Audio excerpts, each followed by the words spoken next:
В регионе встретили сборную Ингушетии по вольной борьбе до 21 года. По результатам первенства России наши борцы завоевали 2 медали. В аэропорту их встречали родные, друзья и одноклубники.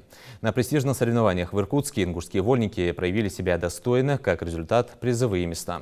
Али Шакриев удостоился бронзовой медали, проиграв в полуфинале. Золото забрал Ислам Картоев, тем самым обеспечив себе путевку на чемпионат мира. Cik dikāxana fināli chausut mīrjāx kahiri varas шишахах. Цинсхаус хат. Ханс сборы жит хахалиш несколько хуй сборной России цанс. Умо чахлавис первый схугит как ОФП сбор Кауров штал гитхаш. И августе дал эндели же мира вот вис. Да чахос хэт гарго нах типа нах залик энкэж тренер бяха чахос хэт балда дяряс хамаса.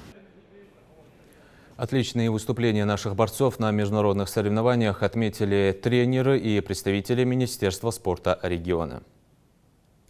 В блестящем стиле выиграл у очень сложных соперников, у соперников, которые на прошлых чемпионатах были первые и вторые места, занимали именно те борцы.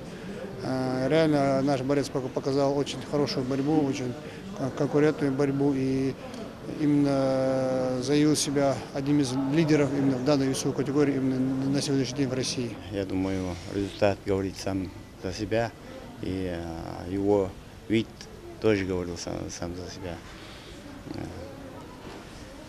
Что можно сказать? К этому результату мы шли давно. Ту задачу, которая была поставлена, он выполнил.